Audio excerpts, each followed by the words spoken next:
Man, I would love to have some intro music right now. Something like bow wow wow, bow wow wow, bow wow wow.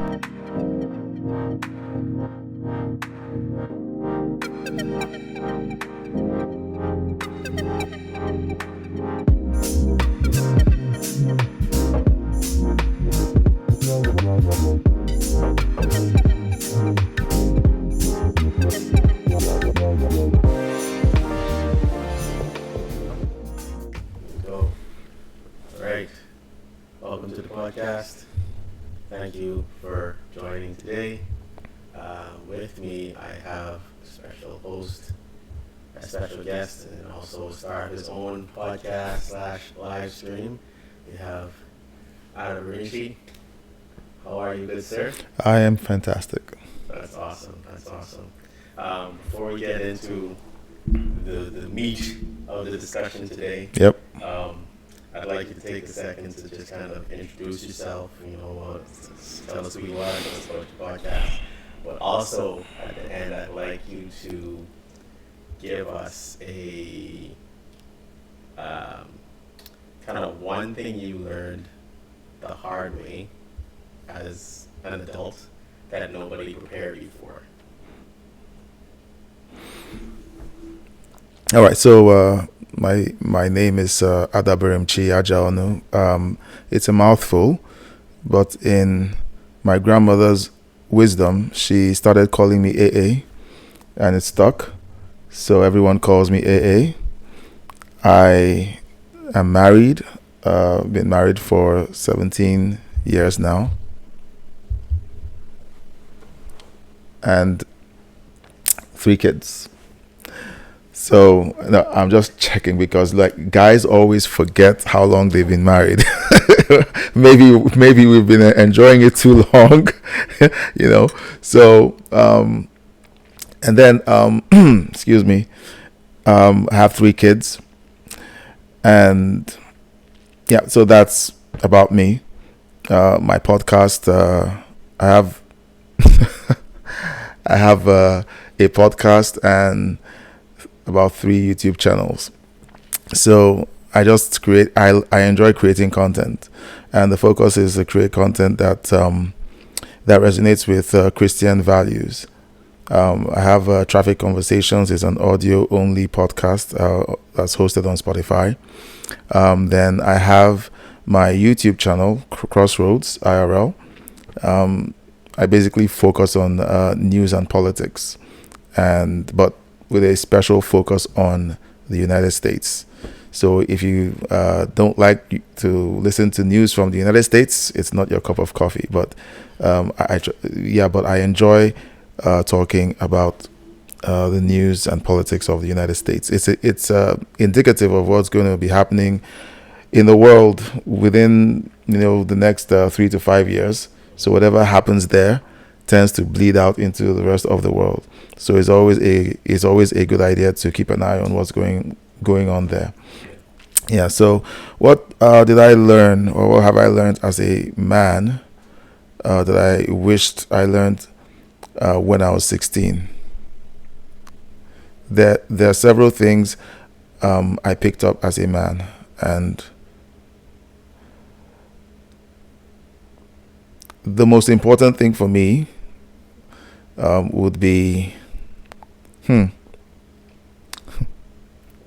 on the spot. You're on the spot. I'm on the spot because I can think of a number of things. But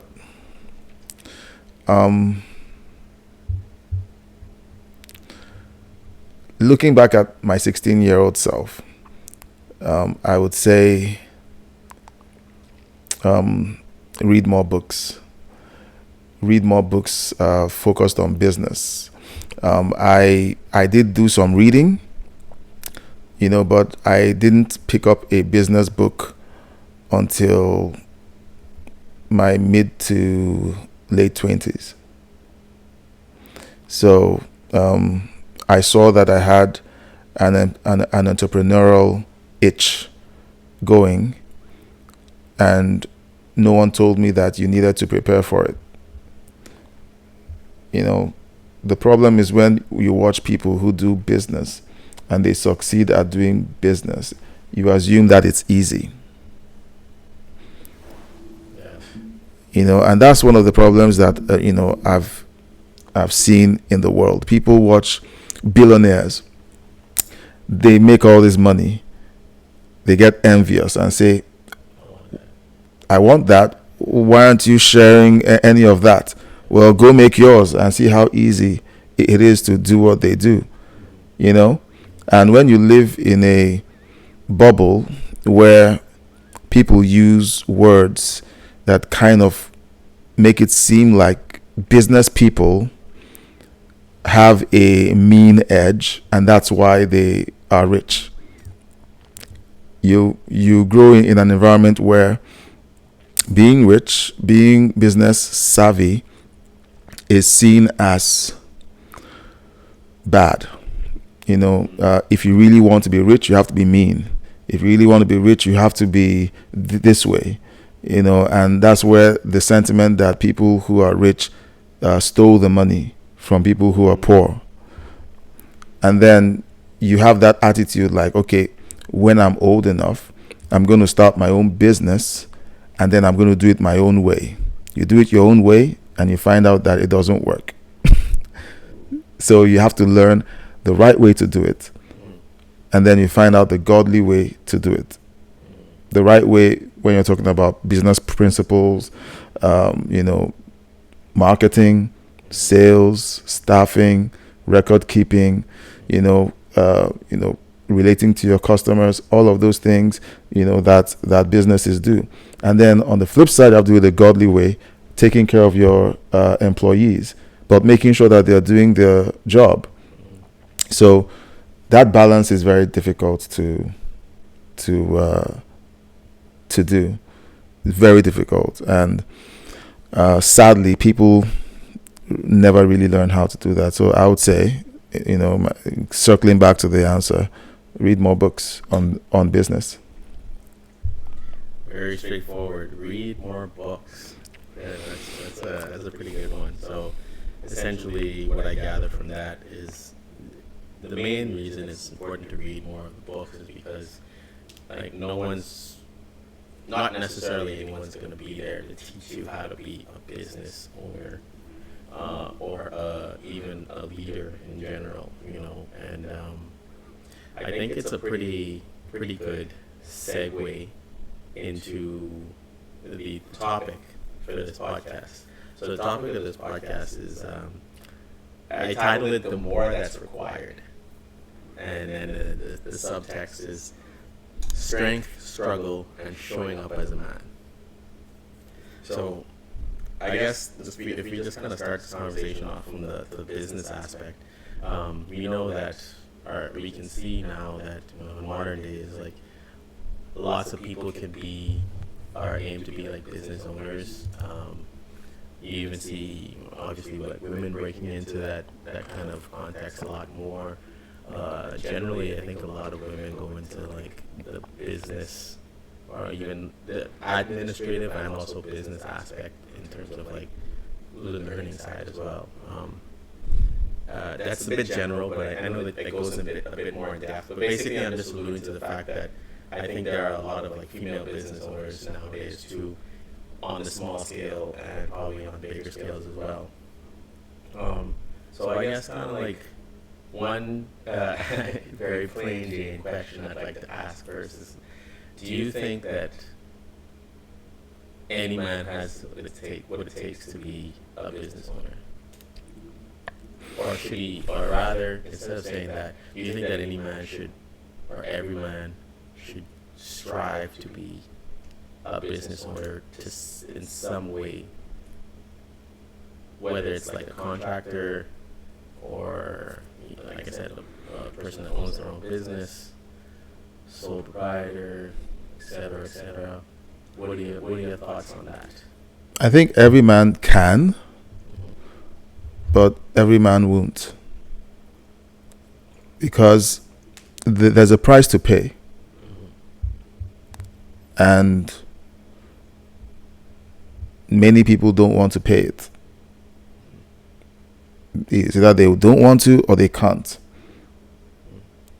So it's a very interesting thing to watch, because personally I think that everyone should take a stab at starting something for themselves. It doesn't have to be a multi-billion dollar company. It could be something small. It could be something that is manageable, something that they could work on and decide to scale eventually.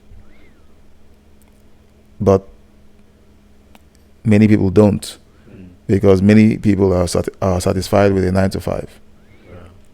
A 9 to 5 is secure, and if you have job security, which I'm not sure many people have today, because in the 70s, when they used to teach job security, not too many people had a college degree, at least where I come from. And if you had a college degree, you were like, okay, you were very special. If you had a college degree from Europe or from the United States or Canada, extra special attention was paid to you. So job security, was something that was possible in the 70s and the 80s. By the 90s, the guys who had job security had sent all their kids to college.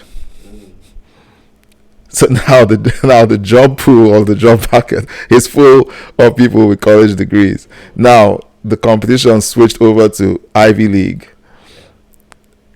And now you have a bunch of guys in the job market from Ivy League schools.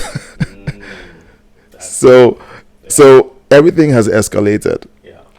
And sadly, people haven't realized that the environment has changed. The rules have changed. Well, they're doing the same things.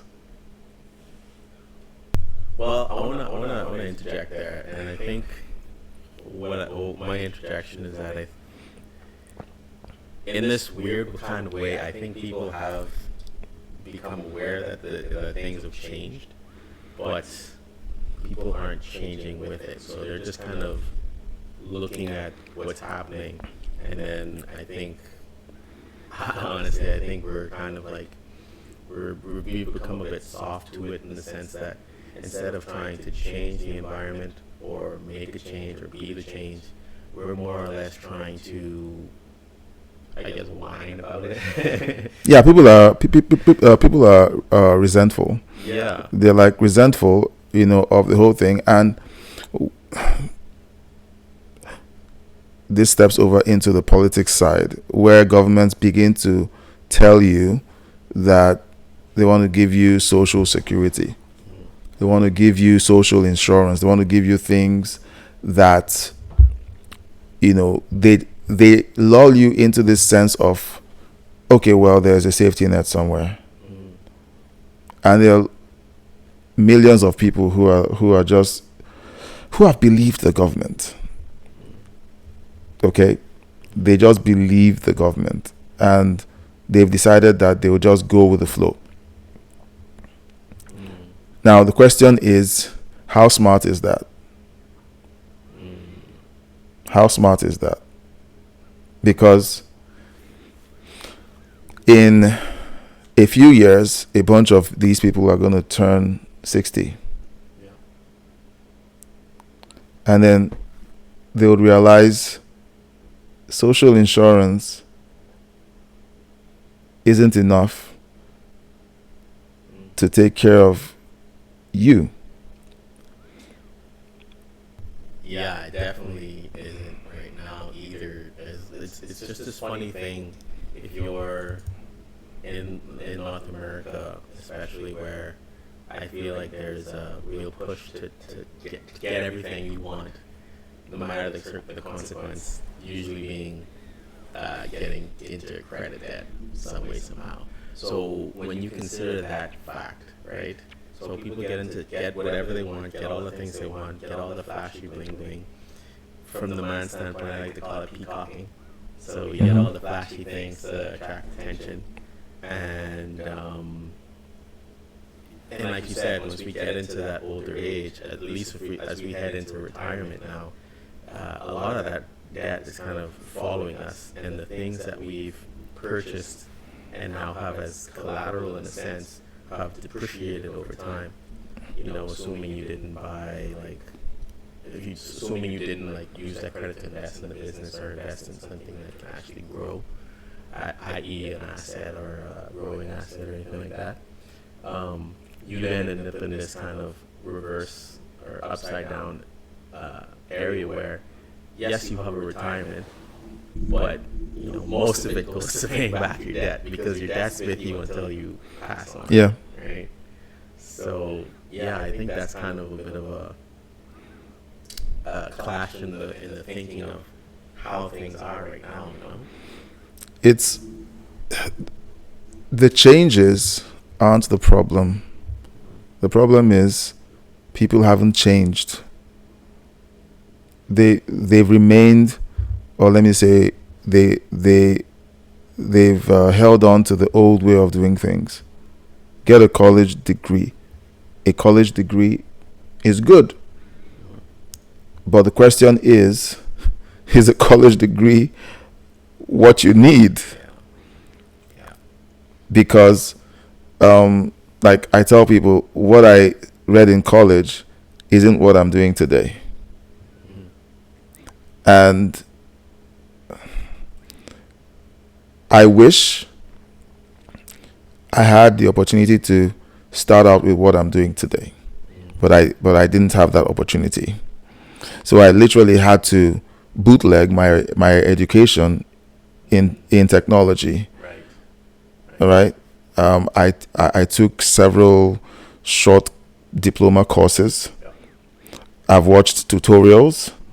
Like I'm largely like 95% of everything that I do today is okay. I'll be generous to the trainings that I got. I would say 80% of what I do today is largely self-taught.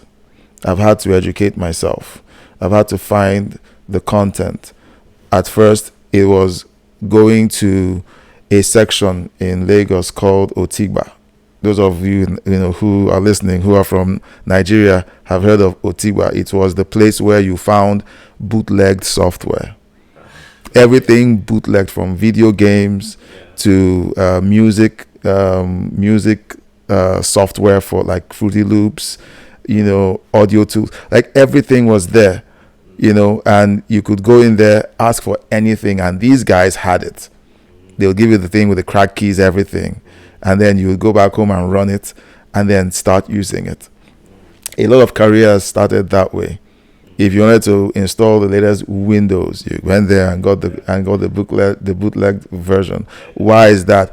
It was just the way it was. The country got wrecked in the 70s. So there was no way of competing properly with the international market. So everything had to be bootlegged. And then, that's where I got a hold of some of the tools that I started using to learn. And then I found tutorials. I would buy DVD upon DVD of tutorials on web design, on Flash design. Like there were different things that I was learning, And then after that, there was learning how to code and build software. And then after that, as the internet became more proliferated or spread wide in Nigeria, and as the internet speed grew, you could go straight to YouTube and watch tutorials, and then that market died. And then then it was more like your velocity was totally dependent on your drive. And so I had to figure out where I wanted to go, and I had to just floor the throttle.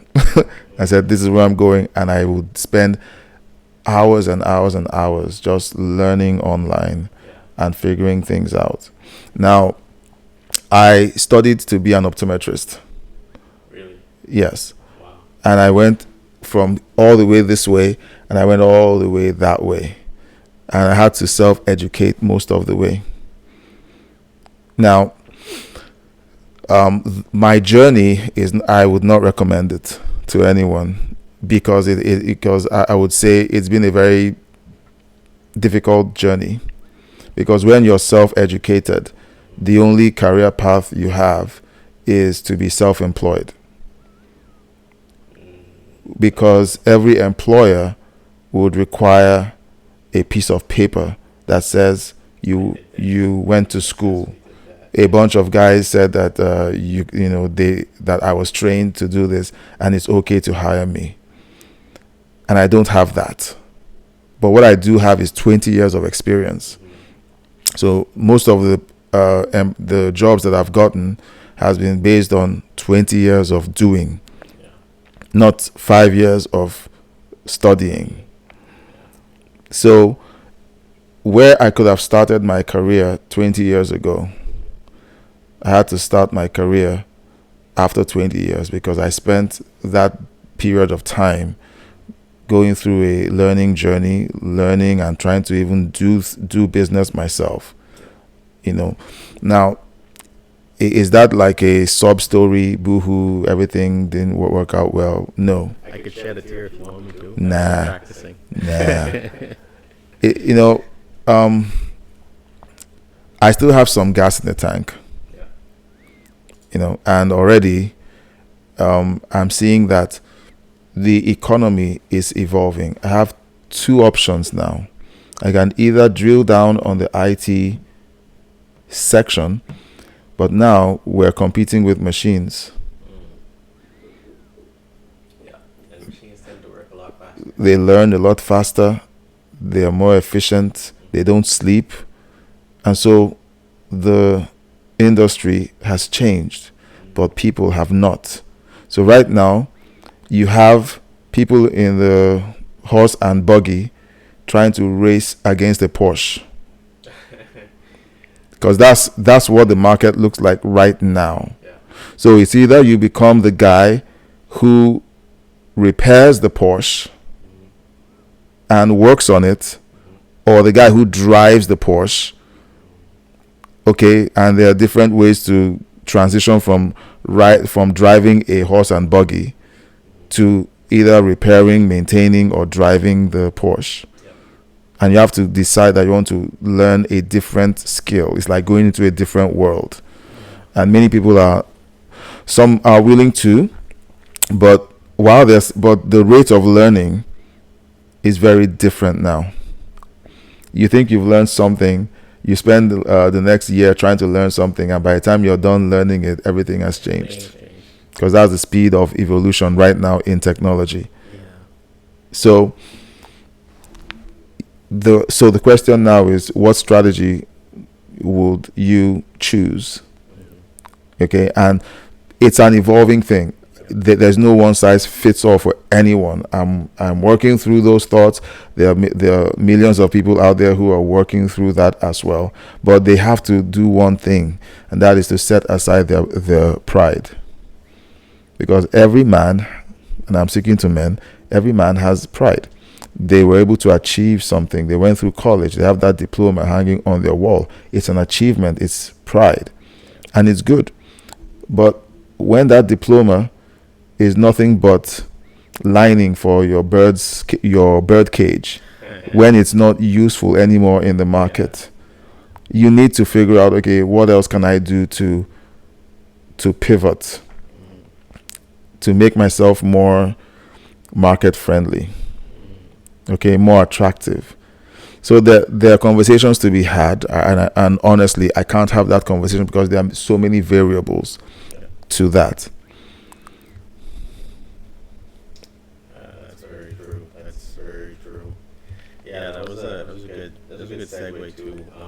And I just wanted to just share my quick answer to that question I asked. So what have I learned in adulthood that nobody's prepared me for? One major thing I would say is that humans are predictable, but people never stop to surprise you. So I think there's a lot to go with that, and I think that even kind of hangs on what you just, like the story, the things you just said as well.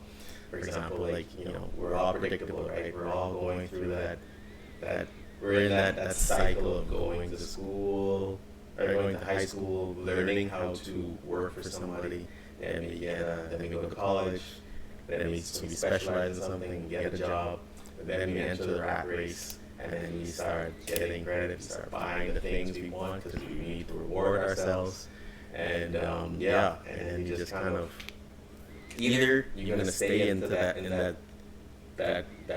lane of predictability, or someone's gonna be like, hey, I have to do something different, you know. Mm. So that's pretty amazing that we went there, and I think it also stems into one of the key points I wanted to talk about,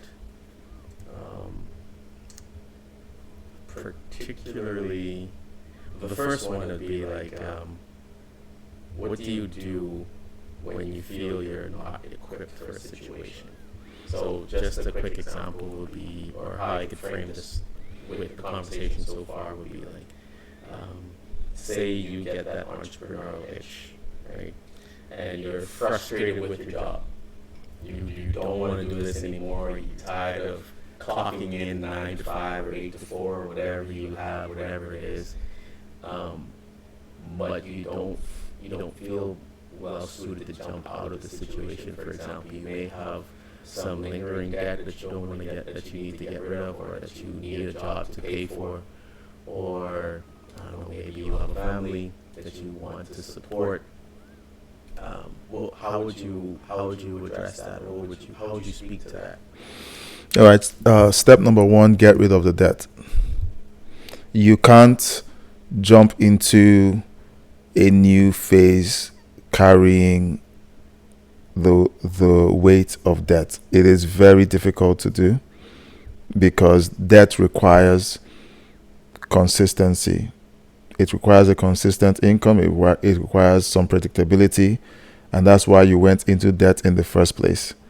You thought your income was predictable.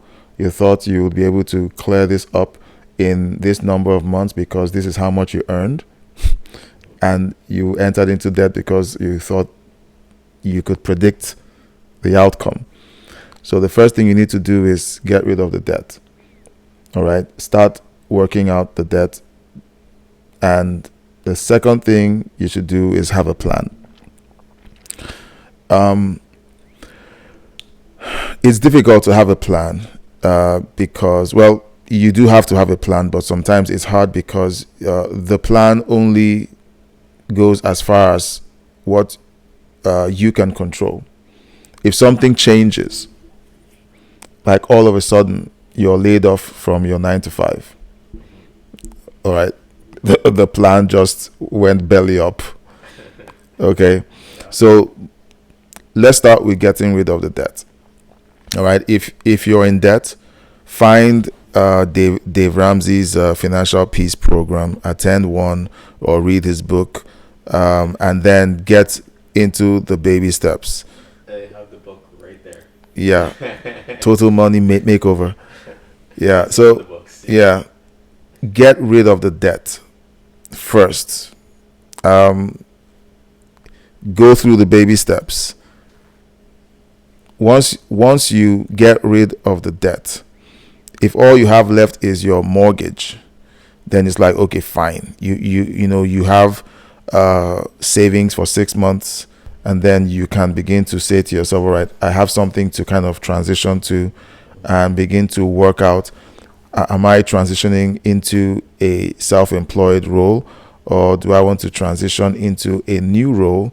Therefore, I need to begin to learn a new skill, get some qualifications for that skill, and then transition to that new role. So some people would take a course, take a certification, and transition to a new role that pays better. For people like that, they've basically chosen the career path. Like they're like, okay, I have a career and I'm just the 9 to 5 guy. For the people who want to start a business, the plan has to be very different. It can't just stop at getting a new job. If the first step of the plan is get a higher paying job, don't change your lifestyle. Okay, you get a higher paying job, you don't change your lifestyle, you don't get a bigger car, but what you're doing is that you're creating margin for yourself. You get a new job, whatever it is that you're paid extra, you set aside, because you're buying margin for yourself for when you decide that you want to step into your own business. You need that margin to either, if you want to go into retail, you need capital to buy the products. If you want to go into services, you need some tools to be able to do those services, depending on what the service is.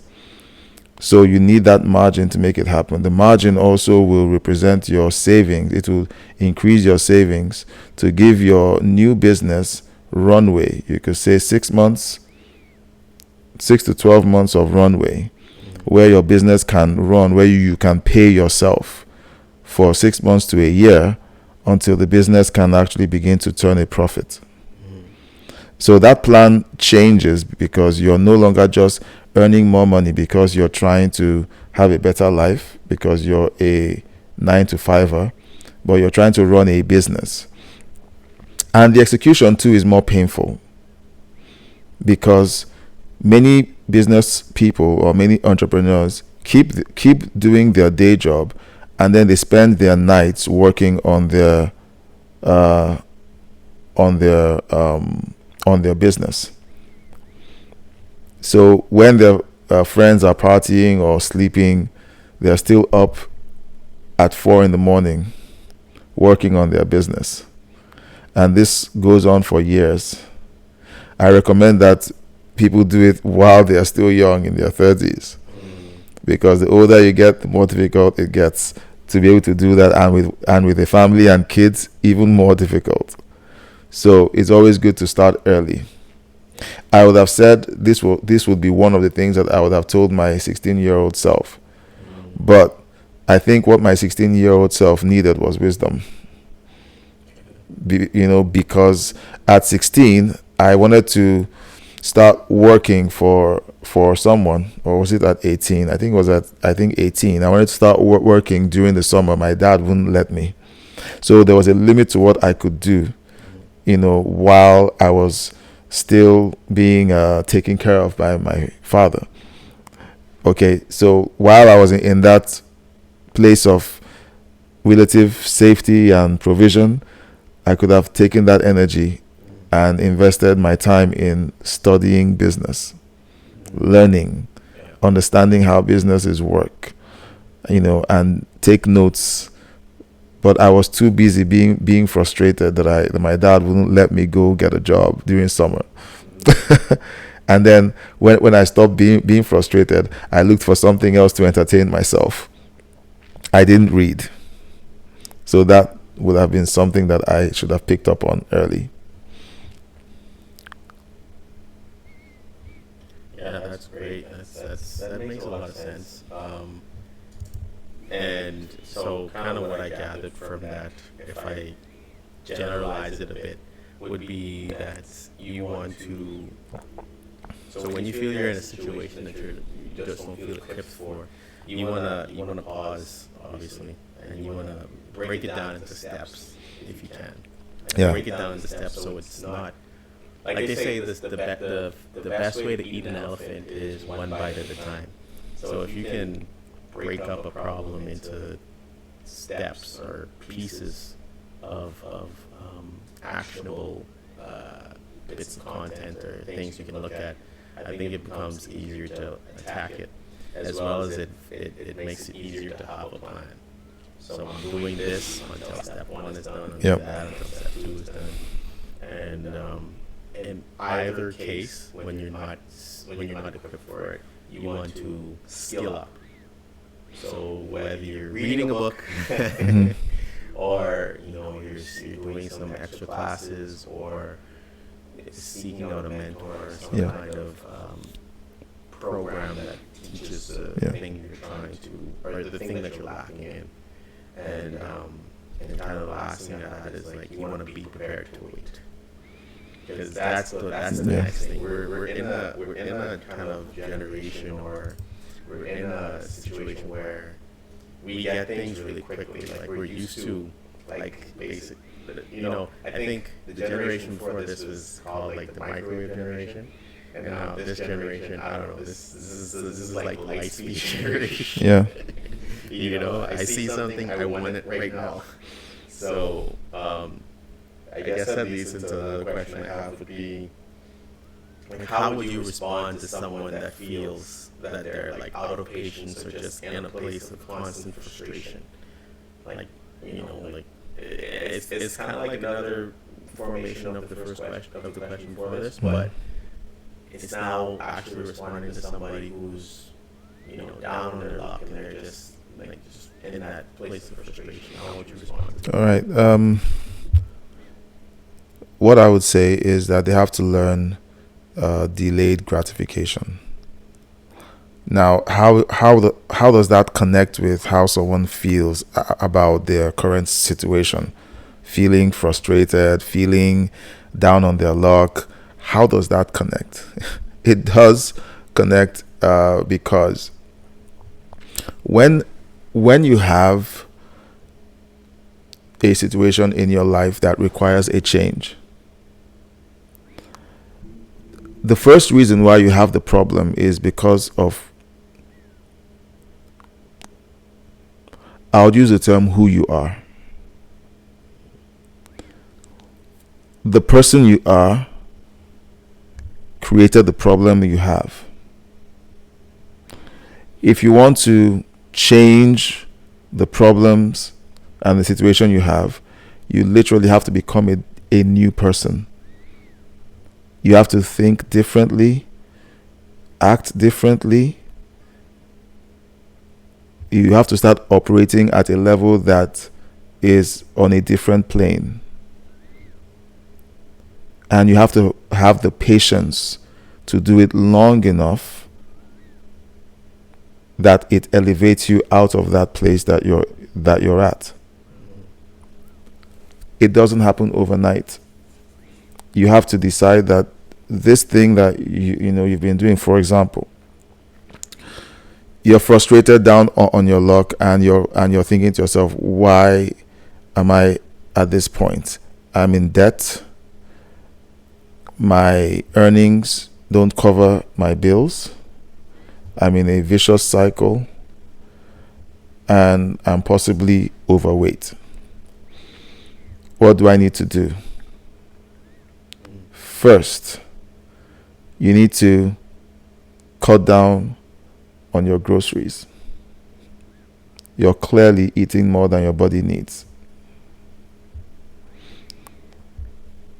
That leads to saving money to begin to pay off your debt, because you're not spending as much as you were. 2, look for things that you've been spending on. If you spend 2 hours every night watching cable or watching a show on Netflix, cancel your subscriptions, and that saves you some extra couple of $20, $30, $40, which you can put towards paying off your debt. I'll add into that subscription thing, because like this was a really funny thing when I was working on my budget.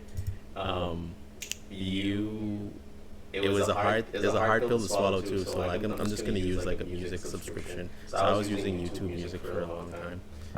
And every time I remember for like a solid 4 or 5 months, I would look at the budget and be like, it's only $12 a month. It's only $12 a month. And then you stop and it's like, it's actually $120 something a year. Yes. And it's like, okay, that's $120 that could be going to savings, be going to an investment or whatever have you. Yeah. So I just wanted to add that in there. Yeah. Now, you're paying off your debt. You're gradually losing weight. I am not a proponent of crash dieting, where you're like, okay, I want to lose weight in 3 weeks. No. What you're doing is you're changing your lifestyle. You're aiming for a lifestyle change.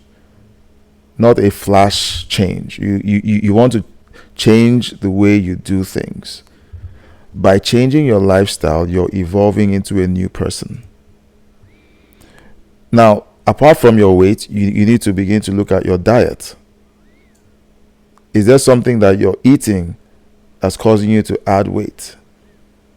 Lay off the carbs. Don't buy bagels anymore. Buy carrots. Don't buy white processed sugar. Buy brown sugar. Change these things. Pop, get rid of the pop. Drink water. Okay? Hot chocolate, toss it. Get herbal tea. It's a lifestyle change, and the change isn't going to happen in a month or 3 months or 5 months, but in a year. If you look at yourself in the mirror, you've changed. 2, you've gotten rid of the subscriptions. What do you do next? Pick up your console and start playing video games? Oh no, you didn't. It's time to sell the video game if that's what's going to be happening.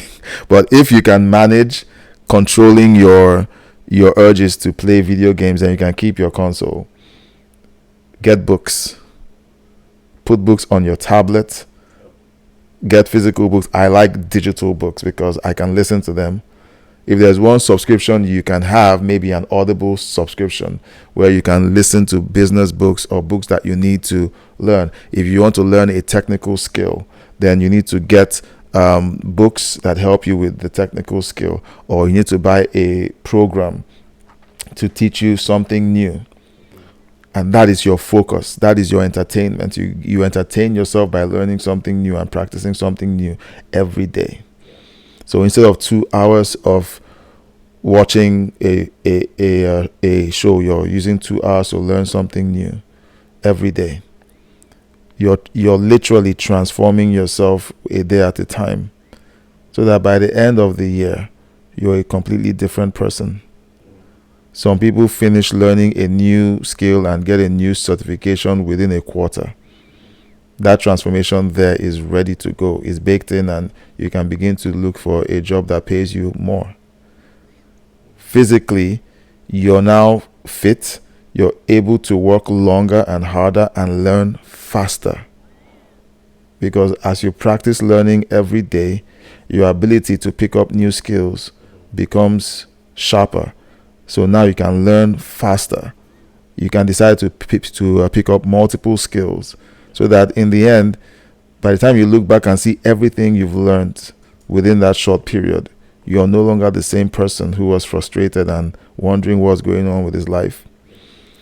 Then you can decide you want to change your job. But you know what? Everything has changed now because you're spending less, meaning once you change your job, you literally, your finances take a leap, because you're not spending so much on subscriptions, on food, and when you're overweight, you're spending on medication because you get ill more often. So there's a movement towards becoming a new person, and there are areas of change that you make. There are these micro changes, and there's a nugget that I want to drop for your listeners. If you want to change something, create a routine. Create a routine. If you want to begin to do something different, with yourself, create a routine. So if you used to come in from work and put on the TV and switch to Netflix, change the routine. Walk through the door, put on the desk lamp, open your book while you put on the kettle or something for your herbal tea. And then after you're back in the house, sit for 30 minutes reading a chapter of the book that you're reading while you're sipping on your herbal tea. Make that a routine to replace picking up the remote and turning on Netflix. Okay?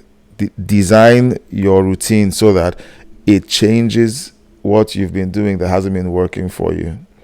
So I use that as an example, but you can apply it in any aspect of your life. So it's really all about changing the person that you are and figuring out those things that require changing.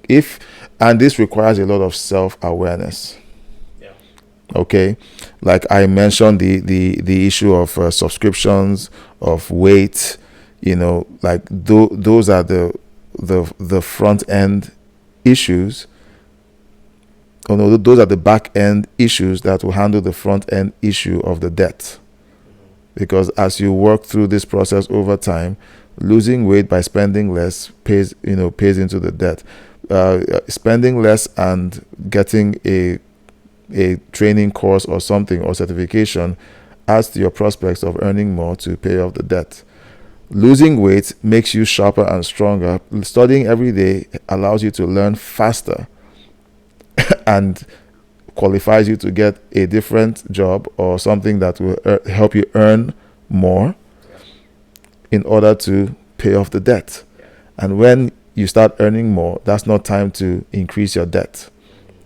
It's time to double down on paying off your debt. And then you go into the patience game. It's not time to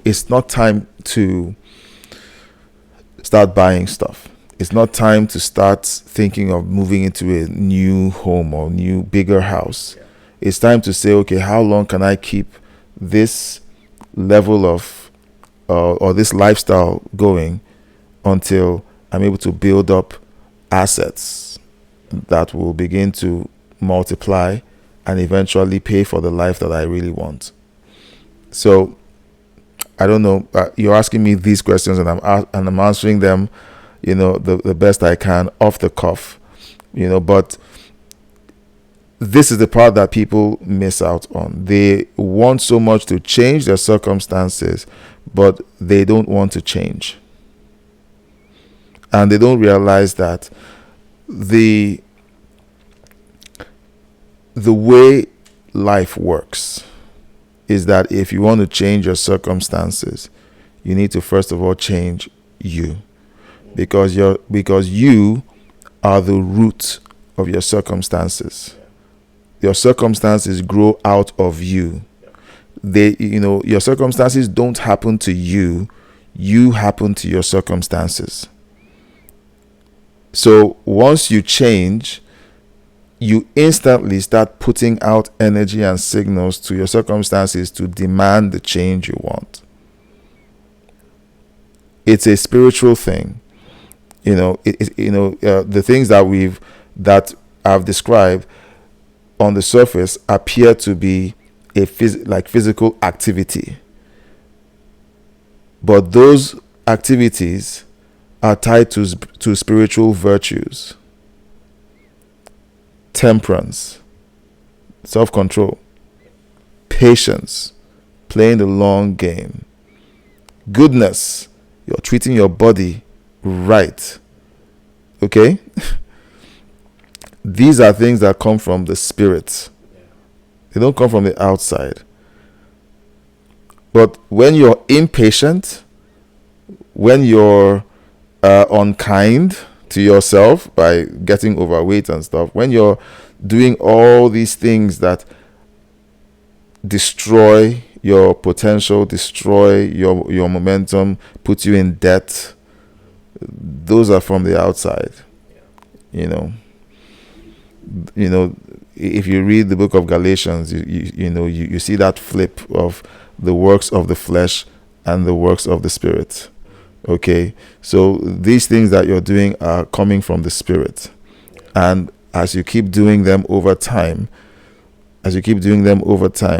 you will find that, look, when you read a book, you're not feeding your body, you're feeding your mind. Every bit of information you feed your mind transforms you. You know something that you didn't know before. You just upgrade that. It's like the Matrix. You just put new software in yourself, and now you know Kung Fu. So it changes you. It makes you a different person, and then your circumstances follow suit.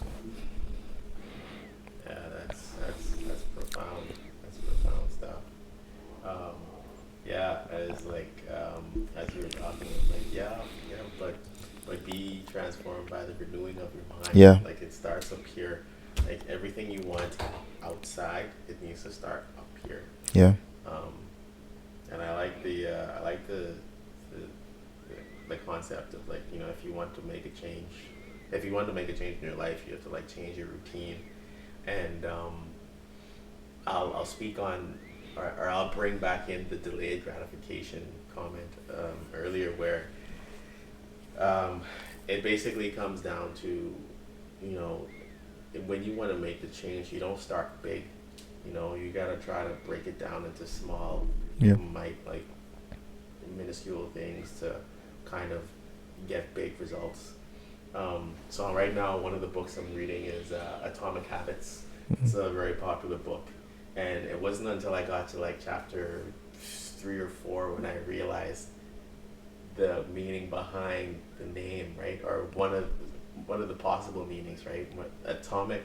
When you think atomic, like usually the first idea is like huge, like ginormous, or like a big thing, right? But at the same time, an atom is like one of the smallest things that make up matter. Yeah. So when you take that into concept and you apply the same things we're talking about right now, small little changes that you make can make ginormous changes in your life. And one good example, like with like reading, say you're a person that like doesn't like to read, you know, like you mentioned, try to make the habits different. So like when you come home or when you first wake up, don't just do what you always do. Don't just flick the TV on, hop on your phone, and then just you're double distracted, right? Don't do that. Just check as soon as you get home, before you reward yourself for anything, do the thing you don't like.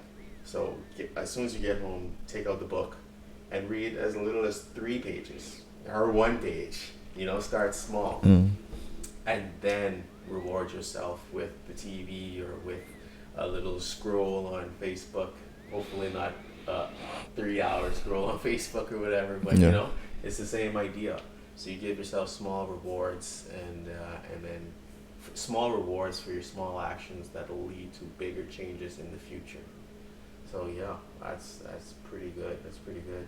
One thing I'd like to ask you, actually, do you wanna take a break? No, I'm good. No, you're good. Okay, I'm gonna cut this little piece up. 52. Okay. So another question I'd like to ask you, and this one isn't in the prompts, but would you say that you found purpose? Two questions. One, how important do you think purpose is to a man? And 2, would you say that you've personally found purpose? Okay. In Genesis 1, when God created man, he said, let's make man in our own image, after our own likeness, and let them have dominion over the fish of the sea, birds of the air, and every creeping thing that creeps over the face of the earth, and let them have dominion. All right, now, okay, I've said that already, and let them have dominion. Now, the purpose of man, the Bible says that God put man in the garden to guard it and to dress it. You know, the purpose of the man was already stated before he was created. Right. And him coming into being was only fully, his existence was only validated when he entered into his purpose. Okay? You don't feel validated unless you're working within your purpose.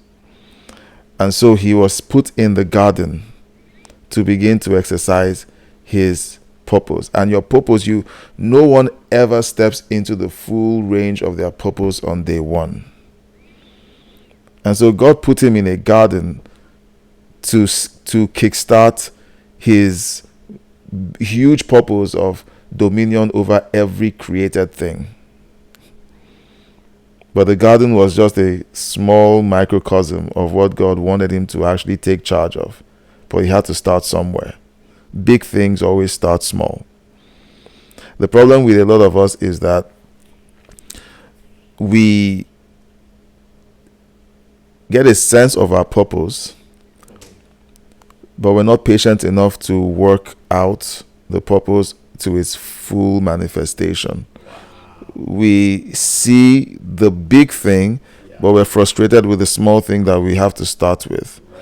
And that frustration can get us to drop the ball and say, okay, I'm not playing anymore. I'm frustrated because I'm not seeing the big thing that I thought I was meant to see. Meanwhile, like we talked about earlier, the transformation you need to get the big thing going has to do with your soul being big enough to handle the big thing. So you have to start with a small thing and then keep growing.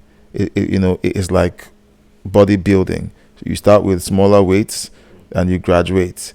If you jumped in on the bigger weights, it will destroy you, and hurt you in some cases permanently.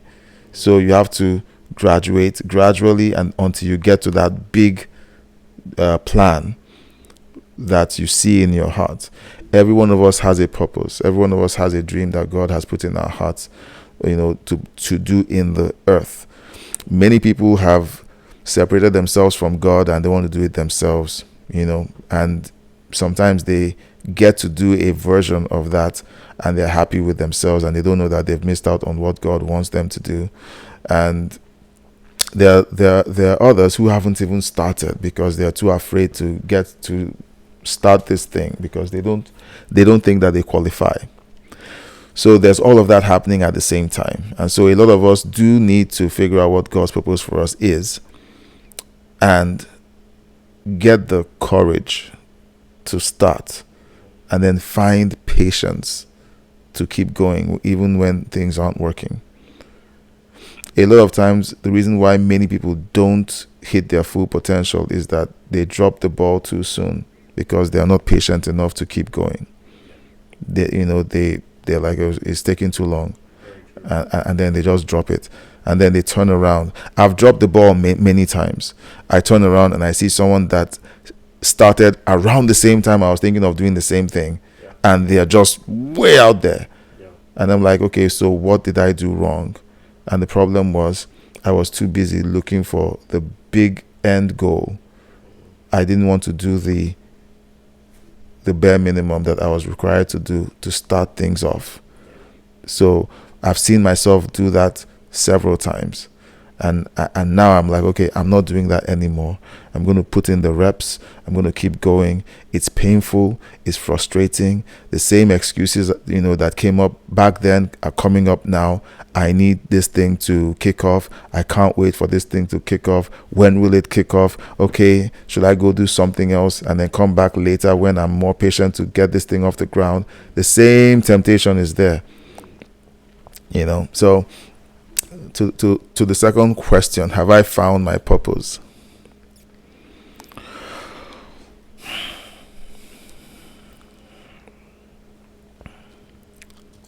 It's a good question. I would say that I'm at the entrance. I would say I'm at the entrance. I feel like I'm there. And when I say there, I'm not at the full-blown manifestation of my purpose. I am at that place where, you were supposed to start here 15 years ago. You took a stroll. Now you're back. And you still have to start exactly where where in fact, sometimes you need to dust off some things. Yeah. Because some stuff is rusty, some stuff needs to be worked on. You've forgotten how to do some stuff. You need to get started again. And I'm right there. I've always known, that this is what I'm supposed to do. What year was that? That must have been 2001, 2002. Told my dad. I was talking to my dad. My dad says, "What do you see for your future?" What he wanted to hear was, I'm going to be a doctor in this big optometry hospital and then maybe go to the United States and start practicing. That's possibly what he wanted to hear. What I told him was, I'm going to own businesses. You know, and I can remember his response was like, oh wait a second, you need to be careful about that. You know. And then the second thing that has always been on my heart is content creation. Write books, create content, put out the things that I believe God speaks through me in a way that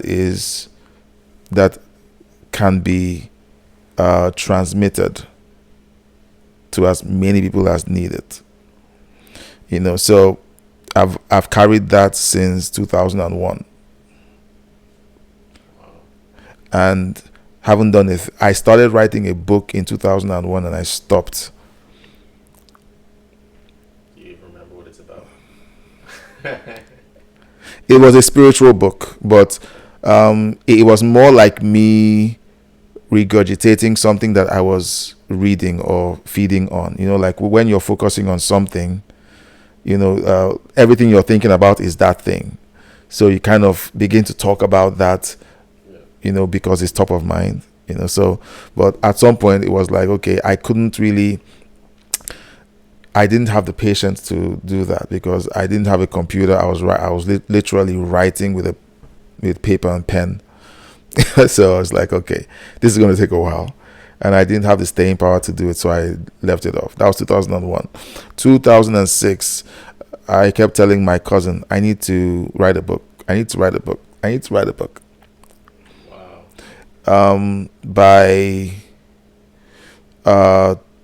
2011, 2012, I began to look into YouTube.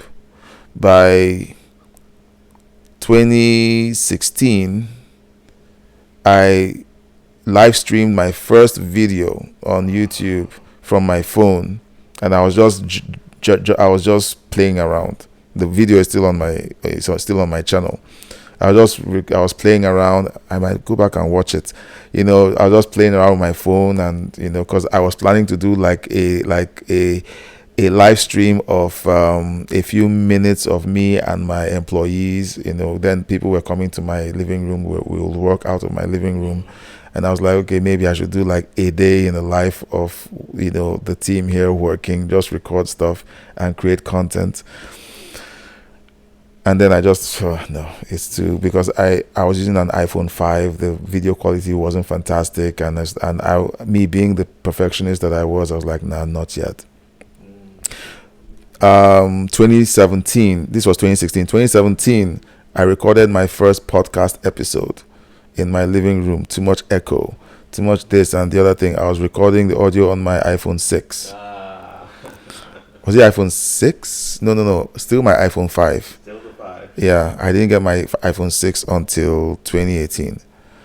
And I'll record the audio on my phone and I'll transfer it to my MacBook. I'll listen to it. I recorded it and I was like, not perfect enough. I need soundproofing. Dropped it off, did some Instagram stories on 2018.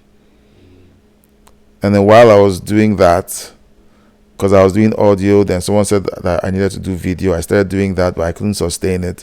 Left it off until 2020, when I started recording my podcast episodes, you know, late, middle, end of 2020. And then it's just been fits and starts until 2023, where I said, okay, let's just do this. So I've always had this thing going, but I've always stepped away because it wasn't perfect. But this, I feel, is a strong part of my purpose, you know. And if I had started early or learned stay in power, just keep doing it, don't stop, keep doing it. It doesn't look good, keep doing it. If I started then, when production quality of most YouTube videos wasn't great, the market right now is insane. The market right now is insane. You know, so I have my lessons, and when I tell people to just start it, just do it, just start, I'm giving that advice from a place of experience, because I did the same thing that you're doing. Yeah. Yeah, that's great, man. That's great. It's really funny. Now we started talking about purpose and whatnot, because I had a conversation a while ago, a little while back, about and purpose came up as well. And one of the things that I think that I've come to realize is that, and I could be wrong, but this is just, I guess, my anecdotal experience, and from what I've seen and what I experienced, is that purpose is very, very essential to in a man's life. Like, it may not be like something you might, when we say like your God-given purpose, you may not resonate with that, but definitely a purpose is something that like all men need, we desire, we crave. And I like how you said that like your existence isn't validated until you like discover your purpose. And yeah, and I think that kind of like when you have your purpose, you avoid that feeling of being lost and questioning, well, why am I here? Or well, why am I? What am I even doing here? When you have that like purpose, that thing that you pursue with like all of your heart and all of your mind, like you are steadfast and you are firmly grounded. So I truly agree with that. And in that same conversation, I mentioned to the guy I was talking to that like, and maybe the ages are wrong, but I told him, I just threw some ages like from the age of like 16 to 30, 33, you should be trying to find your purpose. And I think in my head, the only reason I stopped at like 33 is because when you hit that age, it's like when you should be like head first diving into something. And to be honest, like, after this conversation, I think that end number isn't fully correct, because it really depends on you and like what your life has been like. That's the 16 to 33. Yeah. Well, I have to find this thing that I wrote many years ago. I have to do a good job with curating my stuff. Whenever you figure out that method, you let me know and I'll copy. Oh, yeah, because I have tons of notes. I started putting stuff in my notes in 2011. So my notes are just chock full of different things, So in the Jewish culture, by the age of 13, you go into apprenticeship for your trade. After your bar mitzvah, you're called into manhood, becoming the son of the covenant. You go into apprenticeship until you're 33. That's when you become a master craftsman. So that journey, that 10-year journey, is for you to already be in your purpose, right, and you've become a master at your purpose. Then between 33 and maybe 45, you're basically entering into that place of ownership. You can decide to break out and start your own business. And then from 45 to I think 60, you enter into the realm of becoming an elder, where you are in leadership. You're now one of the people who leads the clan. So that's why I'm looking for that, so I don't kind of miss out on the date ranges. But this is what Jewish culture, teaches. So when you say it varies for people, it varies only because many cultures don't apply this. Okay, they send you to school and then they're like, whenever you find out, but in the Jewish faith, while you're learning the Torah and becoming a son of the covenant leading up to your 13th birthday, because at 13 you're called a man, and you're expected to begin to walk in your purpose.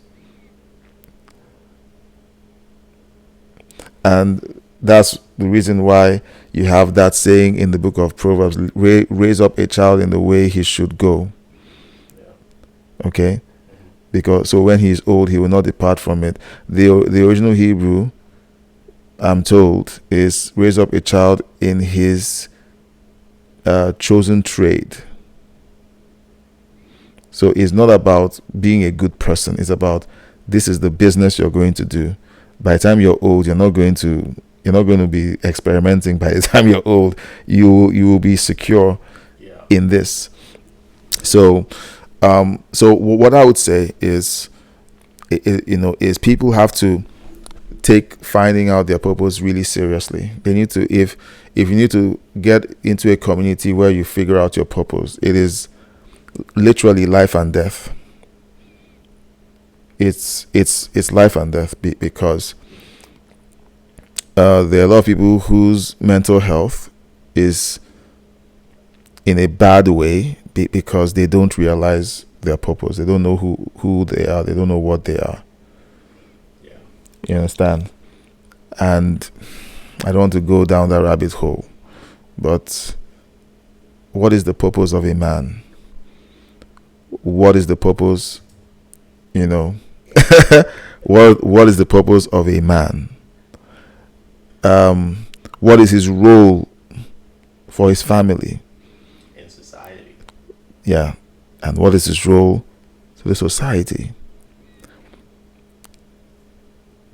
So when you haven't figured that out, and what you do is on Saturday you mow the lawn, and then Sunday you go play golf, and then on Monday you go back to work, and then Friday, thank God it's Friday. I arrange that. So Saturday you mow the lawn, you clean your nice car. Maybe if you have a wife, you clean the wife's car.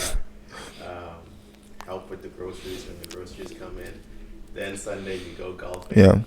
And then, like you said, then it's back into the loophole until we reach back to Friday and start it all over again. I was listening to Rabbi Daniel Lapin, and he was describing, he said, that every Jew finds someone, a professional, who will do the mundane work for them. Or at least every Jew who has been trained, because they realize how valuable their time is. 2 hours of mowing the lawn, how valuable is your time? What should you be doing for 2 hours that could earn you that money that you could pay someone a fraction to do? So let's say I value my time at $100 an hour. Mowing the lawn for 2 hours is $200 an hour. Paying someone to come to my house to mow my lawn could be $30 to mow my lawn. I just made a profit of $170. Because while they are mowing my lawn, I have 2 hours to go do something else that is productive and that could make me $200. Not just $200, that could possibly make me $200 an hour for life. Because if you create a product that people keep buying over and over and over again, you're writing a book, you're creating a course, you're doing something that you could sell again and again and again and again and again. And instead of sitting down on your mobile lawn mower, or you're pushing one for 2 hours, you're creating wealth, and you're paying someone to mow your lawn for you while you create wealth, not while you sit in front of your TV and watch movies, but you're creating wealth. He's like, that's what Jews do.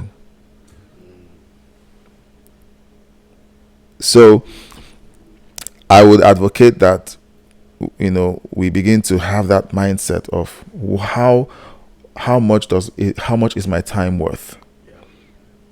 Then determine, using that time towards your purpose.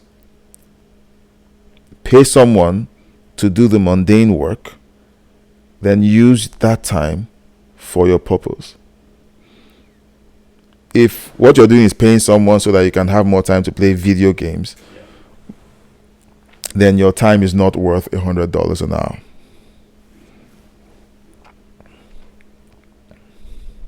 Wow, that's profound. That makes lots of sense. And I know too also the Jewish thing that you were talking about with the kind of classifications and what you should be doing at certain ages.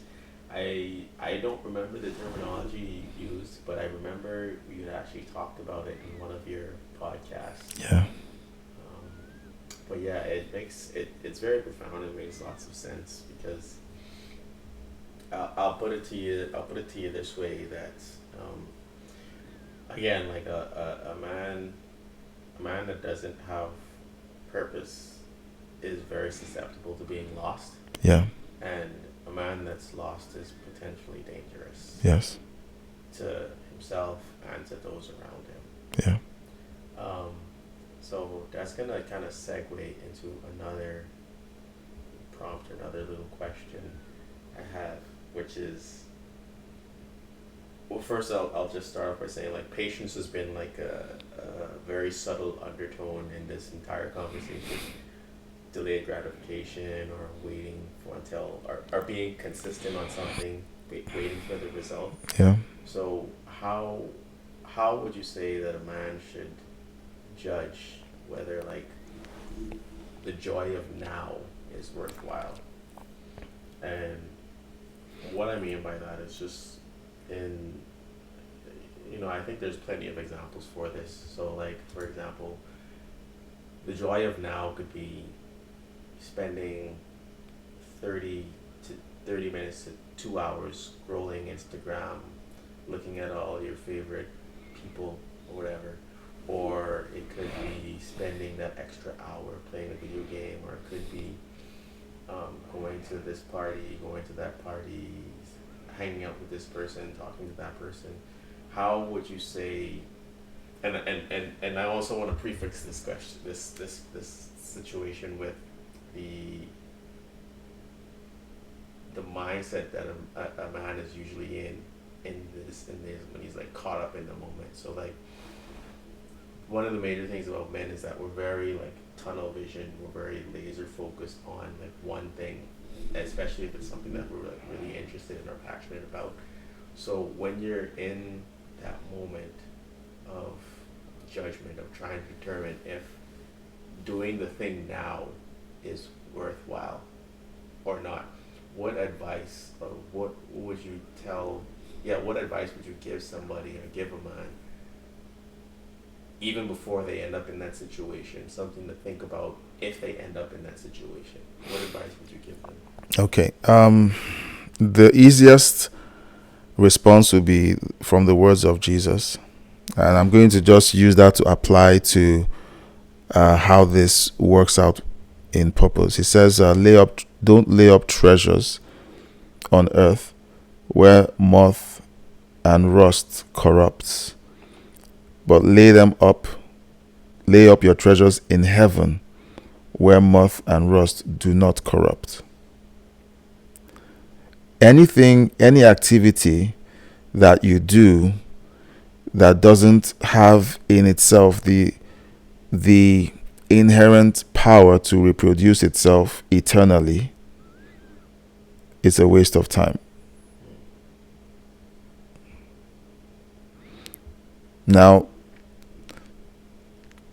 saying that to someone who still doesn't understand why I'm saying that playing video games is a waste of time or mowing your own lawn is a waste of time, saying that to someone who still hasn't gotten over that hump, all right, is a waste of time because they aren't there yet. All right. Here in Canada, I appreciate the culture because things like mowing your lawn is like a cultural phenomenon. Everyone mows their lawn. Everyone, like it's like you come to Canada and it's like you look out your window, everyone is mowing their lawns. and it's like, okay, you have to mow your lawn too. But there are a handful of people who get other people to mow their lawns. Maybe they're not as, and if you have some retirees, they like the sitting mow lawnmower, and then they drive it around. It's activity, they do that. But why is it that the Jews are disproportionately good with money? It's because they are disproportionately good with their time. So if you lived near a Jew who has been trained, you will never catch them mowing their lawn. During the time when it's time to change their winters, they don't change their winters themselves.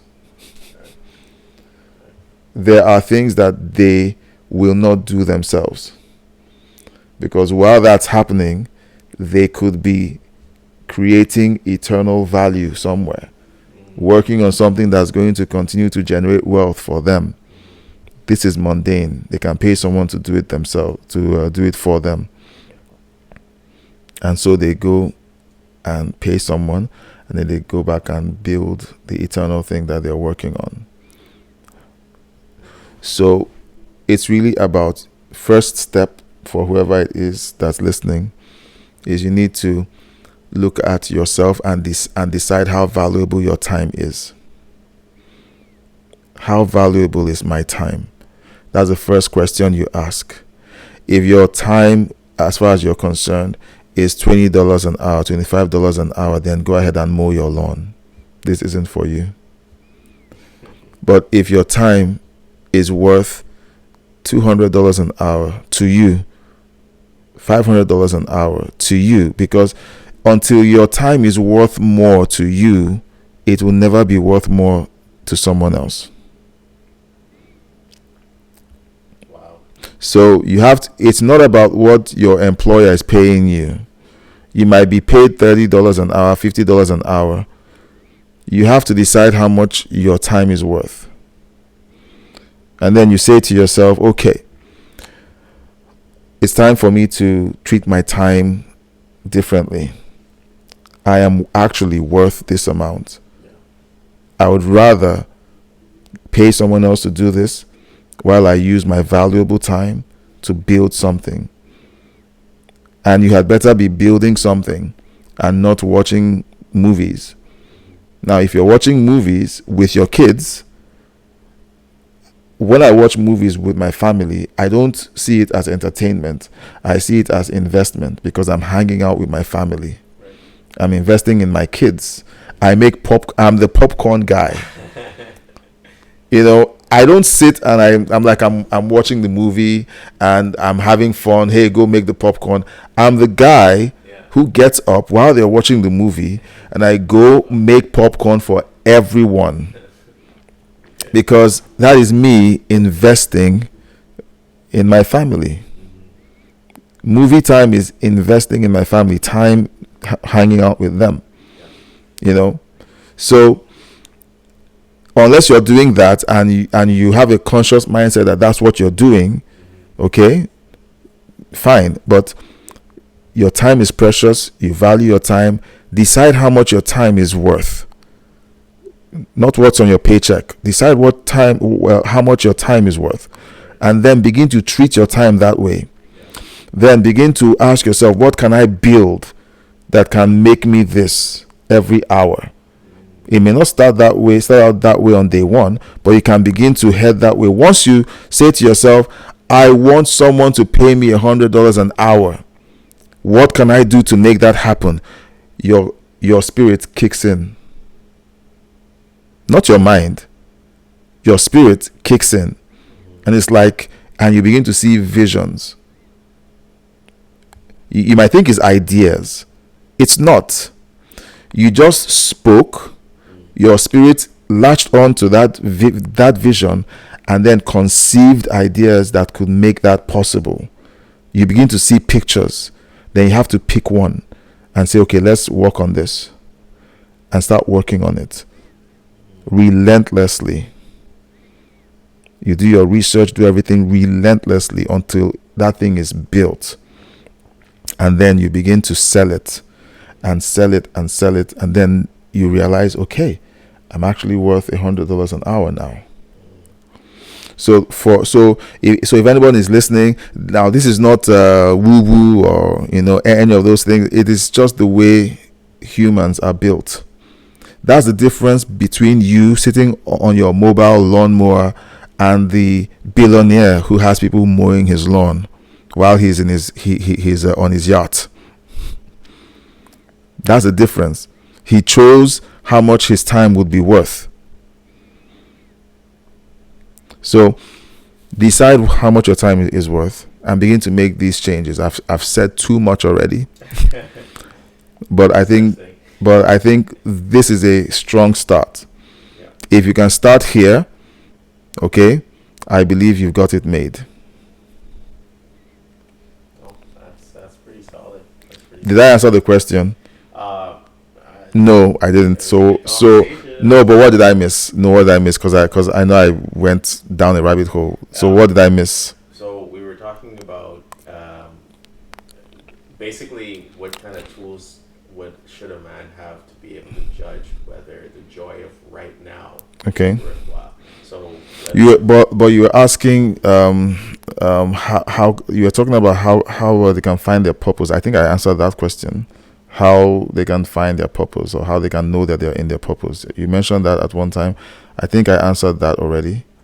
Yeah, that actually we did. That wasn't the question. It wasn't how do you know you're in your purpose. It was like basically it was, does every man need purpose? Okay, and I said yes. Yes, and then the follow-up question was, do you think you found your purpose? And I said yes. Yeah. And then this question that I was answering.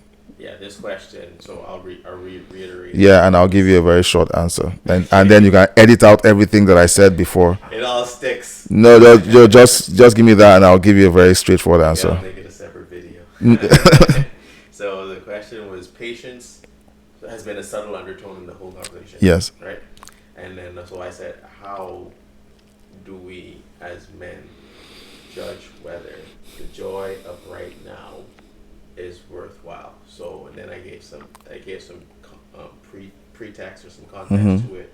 And I say, this is really coming from the picture of a man where when we're in a moment or we're caught up into something that we really want or really into, or even just seeking pleasure, it's hard, like because we're tunnel vision. So it's like, how can we like pre-equip ourselves, or what can we do in those moments to like judge whether we should like follow through with whatever the action is, Okay. whatever have you. And Okay. I think your first answer was a bit of an answer for As a lead up to the answer. Yeah. All right. So let me just give a very crash. Let me try and crush it into a simple answer. The way you know is whether you're fulfilled with what you're doing. If you finish doing what you're doing and you feel empty, you feel like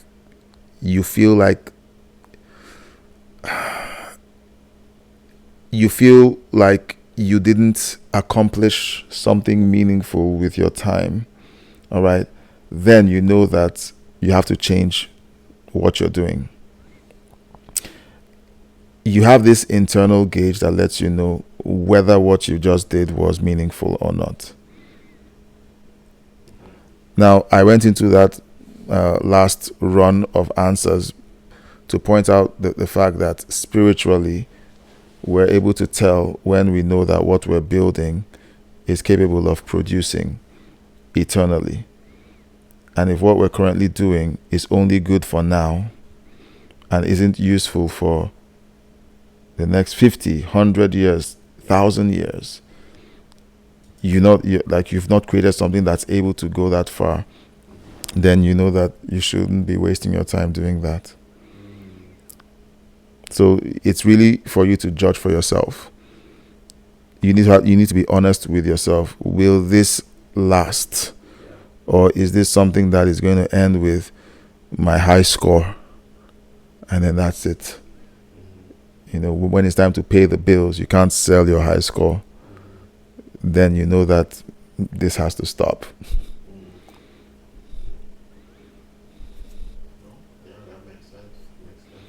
Yeah, because for everyone, like it differs for people. So you need to have that universally measurable uh, thing, and that is, after I've done this, is it possible to convert this Yeah. to a product that someone wants to pay for? If it's a no, then it's not aligning with your purpose. Everyone who has entered into their purpose has essentially entered into a place where they create things that people want to part their money. Who are the people who are willing to part with their money to get. And when they do so, they are so happy that they did. Ferrari, Gucci. Like, these are people who were born to do this, and they put their whole lives into just creating. You understand? We're made in the image and likeness of God. We are creators, and so as long as you're not creating something that someone else would want, then you don't waste your time. So, and let me just add something. Men need a community of like-minded people, because as long as you surround yourself with people who don't value time and who can't challenge you to go for the big things in your life, you're going to continue to slack off and wake up at 60 and make excuses for why you didn't grab onto your purpose. I'm not saying that 60 is a bad age, but there are people that catch their vision at 60. Colonel Sanders was over 60. But why did he have to wait until he was 60? Everyone knew he made the best chicken through all his adult life. Wow, that's funny. So you're gonna segue into the conclusion really quick there, but I'm interested to dive into one of the points there we said, like, men need a community of like-minded individuals. Yes. So, can you provide maybe a few tips on how you can find step number one is do what we talked about earlier. You need to change. Once you start changing those habits that you've identified that need changing, you become someone else. Becoming that someone else naturally separates you from your current crowd, because now you can't talk about the same things.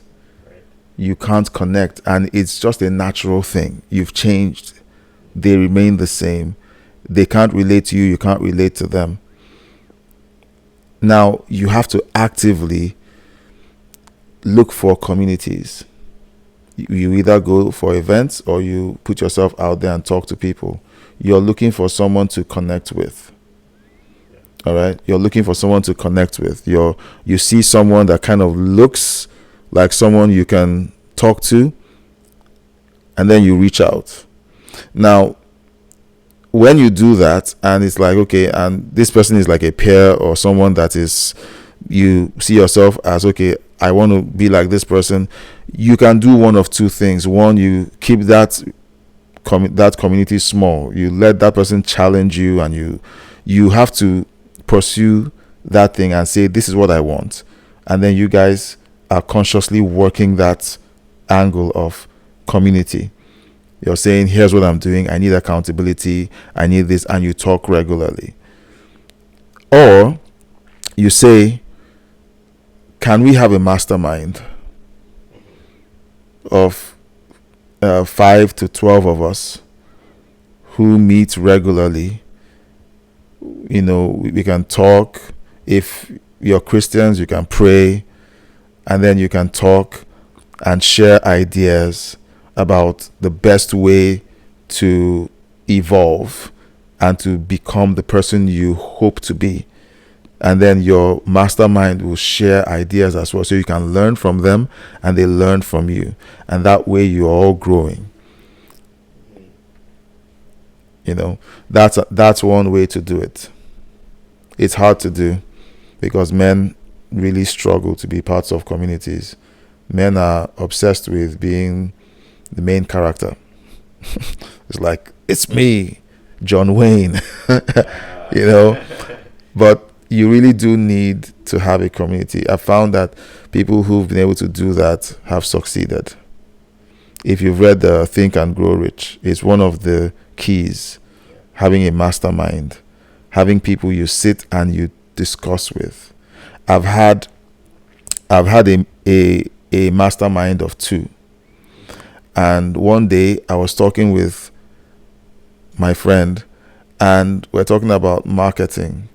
And while we're talking, he says something, and I say, well, I set out to dismantle his idea, and I found myself building on top of the idea something that I had never seen done before. That's a mastermind. Wow. So it's like, what just happened? But it was as a result of having that spiritual connection and that place of sharing ideas, having that trust. So as a man, you have to seek that out, and you have to consciously build it. It's not for playing golf. It's not for playing video games. It's for you guys to sit down and just discuss ideas. Sit for 1 hour, nothing but ideas. So that will be my recommendation. Yeah, that's great. That's great. That's really awesome. Yeah, I think that kind of hits the nail on the head in general. So I know, like, reiterating the title of this episode is the what is it? The more that's required. The more that's required, and I just kind of, as I was taking my notes, one of the things that I came up with is like, is patience and endurance. Because that's the thing. Because the more that's required. Basically, all that's required, listen to the words carefully, all that's required is how much you must give. Because the race isn't done until it's done, right? Mm-hmm. You might be running halfway and stop, but the race isn't done because you haven't crossed the finish line. Yep. So you have to keep going. You have to have the patience, and you have to have the endurance. And there is we acknowledge that there is struggle, especially as we get older, because one of the things you mentioned, like how community is something we need, but one of the big things is, as we get older, it gets harder to actually form meaningful community. Mm-hmm. To actually get people around you who you can have a true bond with, especially for men, because I think. I don't think it's a stretch to say that it's easier for women to kind of find community. How easy it is for them to get vulnerable with each other, I don't know. I can only speak from a guy's point of view, and I know there's a certain level of difficulty to it. So one of the things is just keep having patience, but don't just wait around. Actually try to get it done. Actually try to do something to make a difference. So so Adaberemchi, reflecting on the conversation, what's one truth about manhood you wish every man heard One truth.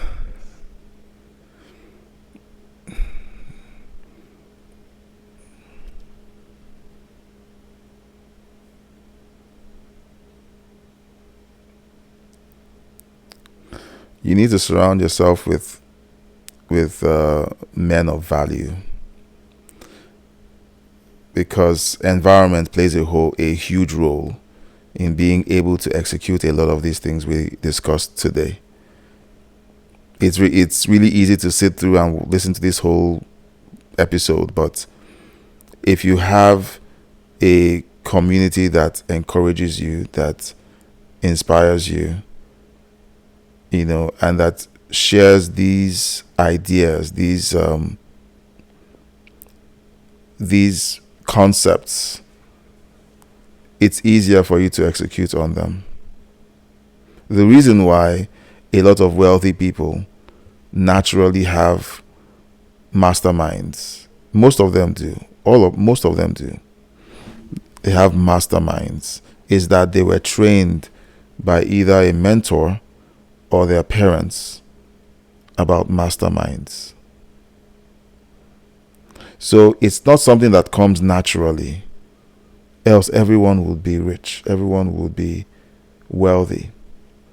It's something that is discovered and that is baked into your routine. You must have a mastermind. So it's just something I'm just gonna leave there. This is the thing. If you have a group of people and all you do is play golf, that's not your mastermind. If you have a group of people and all you do is play video games, that's not your mastermind. Your mastermind consists of people who are people of purpose, and you come together regularly, fixed intervals, to say we're sitting here to discuss our ideas, and we're going to go round the horn, and we're going to discuss what's going on with us and how we feel like everyone else on the team can help. Okay, so that would be my advice for anyone who's listening. Did something go off? I'm just gonna wrap up here. Okay. Thank you very much for sharing that. That's powerful. And I think for me, if I were to answer that question myself, it would be my answer to this question. Like, looking back on this conversation, was one truth about manhood I wish every man heard, is that it's not about the right now. It's not about what I can get right now. It's not about how I feel right now. It's honestly about what I can give now and later. So what I mean by that is, don't try to spend all of your now trying to please yourself. Don't spend all of your now trying to give all of yourself away. But definitely you want to be able to give to someone now, because you want to be a benefit to someone else, whether it's in an entrepreneurial position, whether you're providing something to someone, or even just in a charitable sense, whether you're helping someone or buying someone lunch or whatever have you. So you want to be able to give, but you don't want to give all of yourself, because there's still more to come. So in the future, you need to be able to, continue to give, whether you're helping someone else in the future, or whether you're planning on starting a family, or maybe you get, whatever the situation or whatever life presents to you, whatever you make of it. So that's kind of one truth that I would say. Yeah. So I'm gonna. All right. So I'd like to thank you for. All right. So I'd like to thank you for being on the podcast today. Yeah, all of your words of wisdom were very much welcomed and appreciated. And so until next time, I'm pretty sure we're gonna have you on again. All right. Thank you for having me. Greatly appreciate it. Yeah, I appreciate it. Yeah. So if you want to shout out your podcast and YouTube video one more time. All right. Just check me out on Crossroads IRL, on all one word, CROSSROADSIRL. Yeah. Okay, on YouTube, just search for that. You'll find my content there. I basically do commentary on U.S. news and politics if you're interested in watching what I do there. The podcast, Traffic Conversations, is on Spotify. You can find it there. And yeah, that's basically what I think you'd enjoy. I have other stuff, but I think those are the two key things that you might enjoy. Okay, awesome. Thank you very much. All right. You have a great evening. All right, you too. Great. We're pretending this is morning since this is coffee. So you have a great morning. All right, thanks. Bye-bye. Bye. Thanks for listening. This has been another episode of Coffee with Men. If any of the points stood out to you in this episode, feel free to leave a comment and maybe we can get to discuss that in future episodes. Otherwise, I hope this has been a blessing. I hope this has impacted you positively and look forward to the next episode. Thanks again. Bye now.